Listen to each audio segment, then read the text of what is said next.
Okay, now let's introduce normal distribution. So, as we mentioned about random variables, we know that some random variables are uniform or uniformly distributed, but some are not. And in practice, typically data do not really spread uniformly. Most of the natural situations have the fact that values tend to be close to the center. Okay, like heights of people, weights of dogs, lengths of leaves, etc. Most of the people would have heights that are close to the center, right? Only some people are tall or short, and only very few people are extremely tall and extremely short, something like that. For performance, it's the same thing. Number of cars crossing a bridge, sales made by salespeople, etc. Typically, there are some kind of central tendency, or all kinds of errors. Like if we are estimating consumer demands, mostly we will have some errors, but mostly the errors would be close to zero if we are not making some systematic mistakes, etc. So hopefully that we can have a distribution that is useful and that is appropriate to capture that kind of central tendency. And hopefully that distribution is flexible enough so that it can fit into all kinds of different random variables, all kinds of different situations. And that's something we have. That's normal distribution. So a normal random variable follows a normal distribution with mean mu and standard deviation sigma with its PDF something like this. Okay? Obviously, we don't really care about this formula. All we want to say is that, okay, there is a formula. There is a PDF for normal random variables to decide the shape of the normal curve. All we need to do is to specify mu and sigma, the mean and standard deviation of the normal curve. Okay? Once we do so, then we're going to have a normal curve. That normal curve may be different for different mu and different sigma, but it has some properties. So first, most of the natural values will be close to the center. The curve will look like this, so that if we have a center, most of the data will be around the center.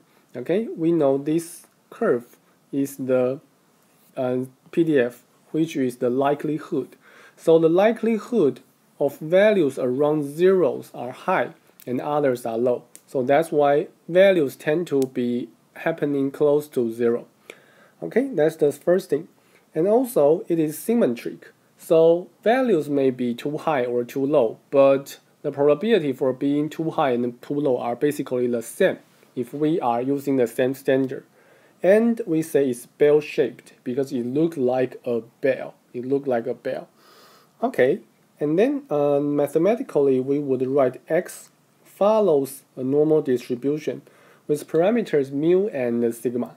So this is important. Once we decide mu and sigma, then we have a normal curve.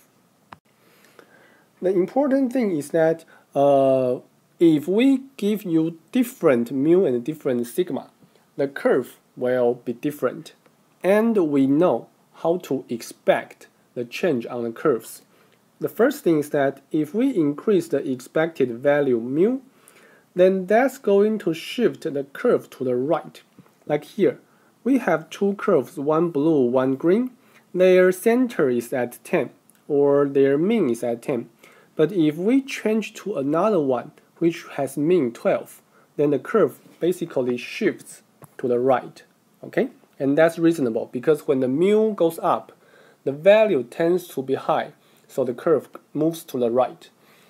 At the same time, if we increase the standard deviation sigma, that's going to make the curve flatter. And the flatter here simply means it's harder to predict the outcome because extreme values now have higher probabilities to occur and the center values now have lower probabilities to occur. So like if we compare the blue one and the green one, Their mean is the same, but their standard deviations are different. And when the blue one has a higher standard deviation, the curve looks flatter. And that means the variance or the fluctuation or the standard deviation of the blue one is higher than the green one. So let's look at some examples. Again, now let's consider the temperature example. Suppose X is a normal curve, okay? Or we say we want to estimate, we want to approximate the distribution of X by a normal curve. In that case, we probably, according to past information, past experience, say that, okay, I believe the temperature would be a normal random variable with mean 25 and a standard deviation 5. In that case, I fully characterize the distribution because I know the PDF, the height of the PDF of each single value. Okay, in that case, now I can calculate some important probabilities. For example, suppose that there is a policy that the lecture must be cancelled if it is too cold and if it's too high. So in either way, we need to cancel the lecture.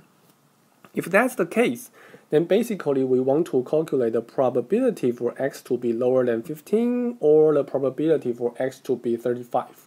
And we know the two events, less than 15 and greater than 35, either of them has some probability to occur. So we need to sum them up.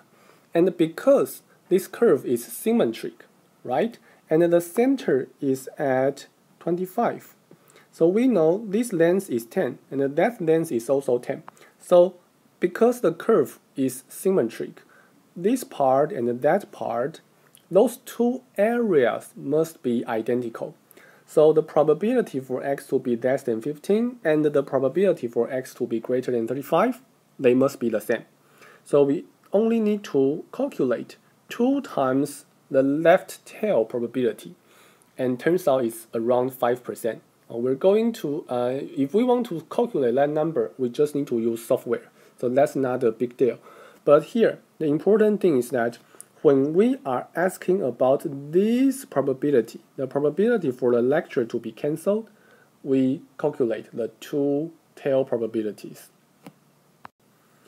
Okay, so among all those standard deviation, normal random variables, one is important. One is called the standard normal random variable or standard normal distributions. If the mu is 0 and the sigma is 1, then we say this normal distribution is a standard normal distribution. So obviously there are so many normal distributions and we pick one to be standard. Okay? The reason that we want to have this standard normal distribution is because it helps us state an important theorem about normal distribution. Is that all the normal distributions can be transformed to the standard normal distribution. Or say it in another way, for all the normal distribution or all the normal curves, they can be found to be equivalent to the standard normal distribution. And the way is here. Suppose I give you capital X, which is normal. Then if I ask you to characterize the distribution of X minus mu divided by sigma, then that's going to become a standard normal distribution. Okay? So what does that mean? If I give you a normal distribution and I tell you that its mean is mu, standard deviation is sigma, then I can shift the distribution by subtracting mu from all the possible values, and then normalize or standardize all the values, scale the standard deviation to divide all the possible values by sigma. After I do so, I'm going to get another normal distribution, and that turns out to have 0 and 1 as the mu and the standard deviation.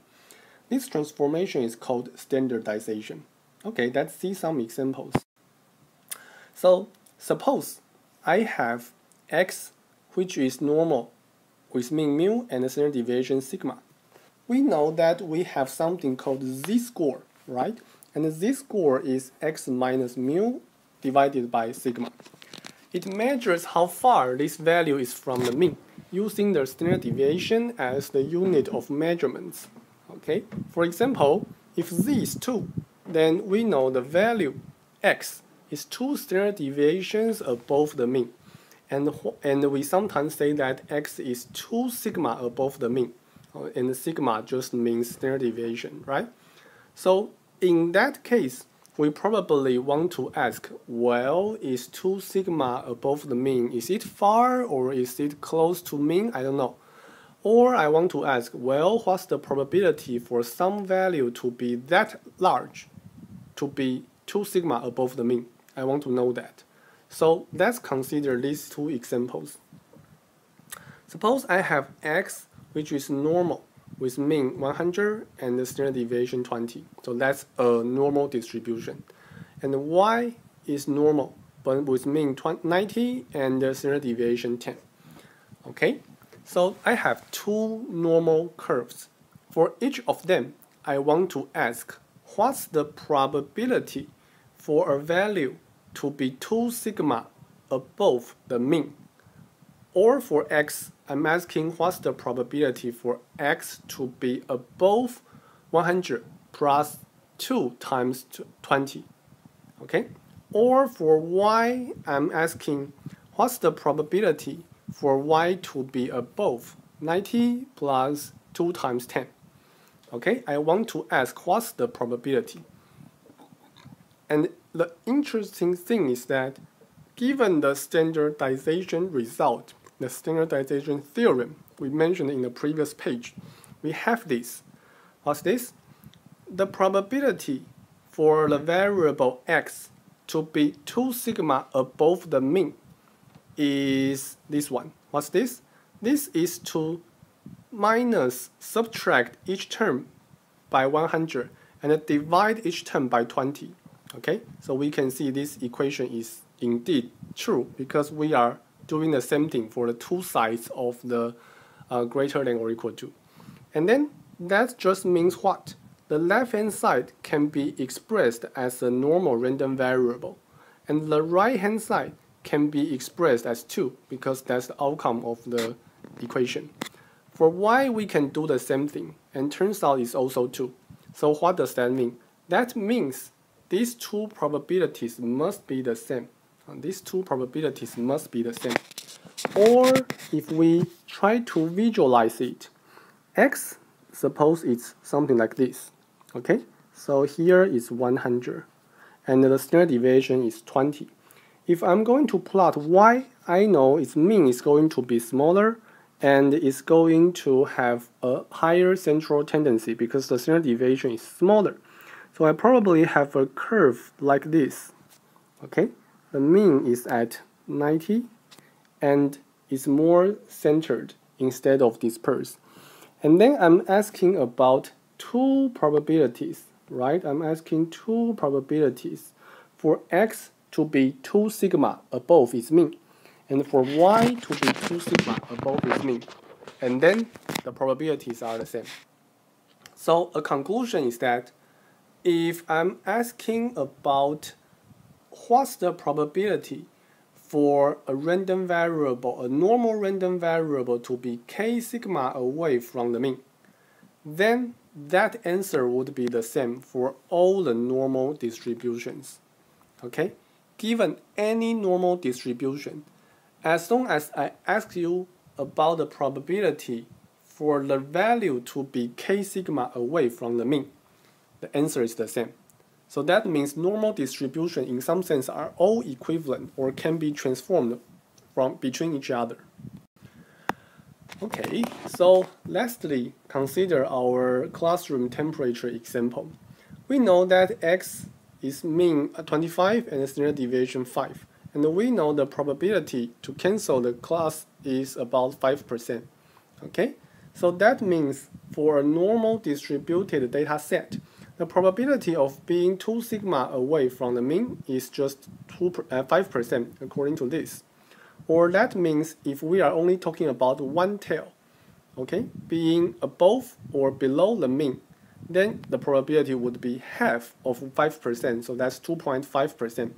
So that means if we are considering the probability for a value to be 2 sigma away from the mean, it's not so likely. It's just 5% for any normal random variable. Okay? Then recall our 3 sigma rule for detecting outliers. If that distribution is normal, then the probability of being 3 sigma away can be calculated as less than 1%, just about 0.25%. So that means it's really, really rare. So if your data follows a normal distribution and you find a value that is 3 sigma away from the mean, then it's very likely that there is something wrong, or it's really a rare event. That's something to look at because it's not a normal situation. Okay, that's why the distance of 3 sigmas is suggested. Okay, that's the end of today's lecture. Thank you.